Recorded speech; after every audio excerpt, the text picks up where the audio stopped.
Bismillahirrahmanirrahim. Assalamualaikum kepada para pembaca blog saya kasih dan sekalian dan para pendengar yang saya kasih sekalian. Pada beberapa hari yang lepas, saya ada menulis di sebuah blog dan membincangkan tentang penyalahan gunaan barang terlarang di kalangan IPT, iaitu penyalahan gunaan dada. Saya membincangkan sebab pertama dalam blog tersebut. Saya membincangkan sebab pertama kenapa terjadinya penyalahgunaan dada di kalangan pelajar IPT. Sebab utamanya ialah pelajar sering bosan akibat daripada masa lapang yang tidak diisi dengan betul. Itu adalah intisari blog yang saya tulis pada blog intisari blog pertama yang saya tulis pada beberapa hari yang lepas.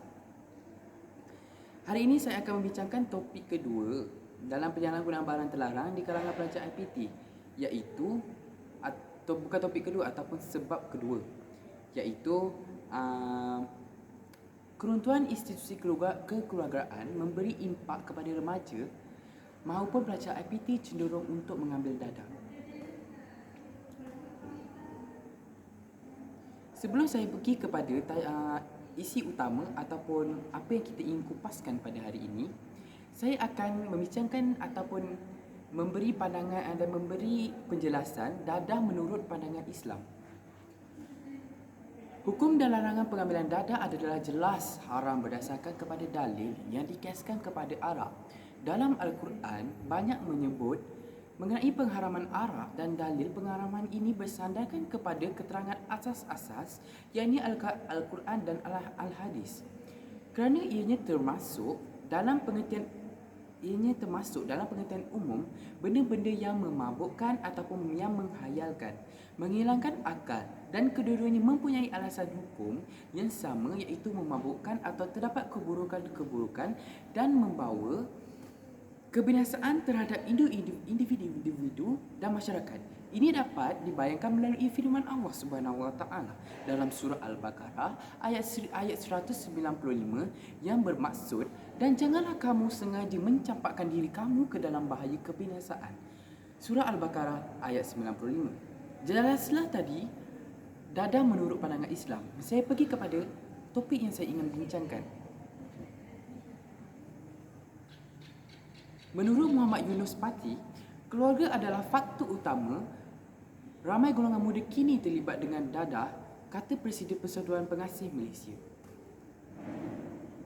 iaitu Muhammad Yunus Pati. Menurutnya, ibu bapa yang lebih suka mendesak anak-anak untuk mengikut kehendak mereka adalah sebab utama golongan remaja berpaling kepada rakan-rakan sebaya jika berdepan dengan masalah. Okey, golongan remaja. Pelajar IPT adalah merupakan salah satu golongan remaja.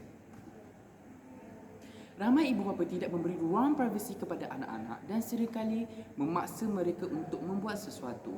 Keperluan dan kehendak remaja perlu diberi tumpuan agar mereka berasa dihargai atau mereka akan mencari alternatif lain sehingga dipengaruhi gejala negatif termasuk dadah.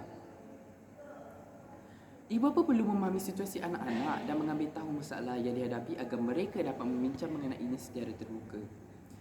Di sini menunjukkan komunikasi antara anak dan ibu bapa penting bagi mengatasi sebarang isu yang dihadapi.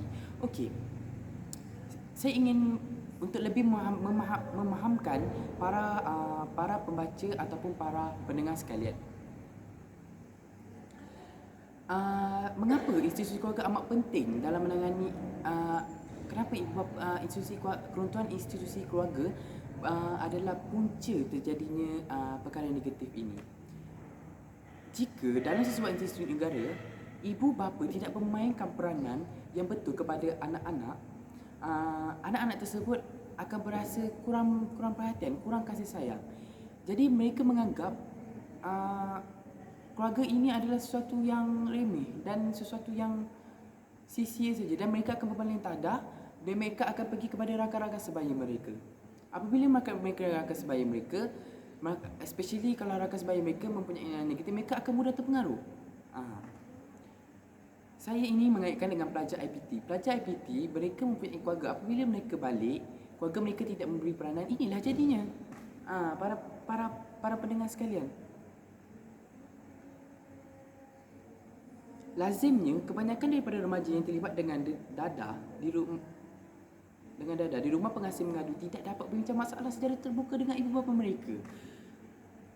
Mereka tidak dapat membincangkan masalah dengan ibu bapa mereka kerana macam yang saya cakap tadi, ibu bapa mereka tidak memberi perhatian, tidak memegang peranan dalam institusi keluarga, peranan yang betul.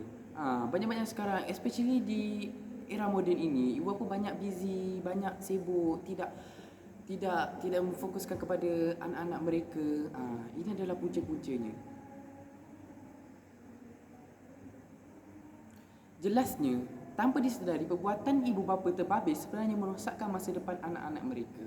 Akibat daripada perbuatan-perbuatan negatif ini, mereka akan memberi impak yang negatif kepada masa depan anak-anak mereka. Untuk para pendengar sekalian, anak-anak ini ataupun golongan remaja ini, saya ambil sekaligus saya simpulkan kepada pelajar IPT. Pelajar IPT merupakan salah satu golongan remaja, ya tuan-tuan dan puan-puan saya kasih sekalian. Mereka ini adalah sebuah aset yang penting kepada masa depan negara, masa depan kaum dan sebagainya. Jika mereka sudah rosak ataupun terjebak dengan gejala ini, apa akan jadi kepada masa depan mereka? Sudah tentu akan menjadi suatu malapetaka yang buruk.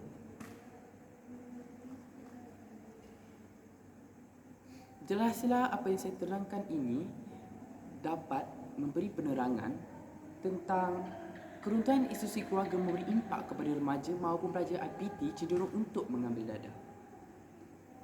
Sekian, terima kasih untuk saya pada hari ini. Itu saja yang saya ingin membincangkan, dan seterusnya saya akan membincangkan topik-topik yang seterusnya berkaitan dengan tajuk penyalaan gunaan barang terlarang di kalangan pelajar IPT, iaitu penyalaan gunaan dadah. Sekian, terima kasih. Assalamualaikum dan salam sejahtera.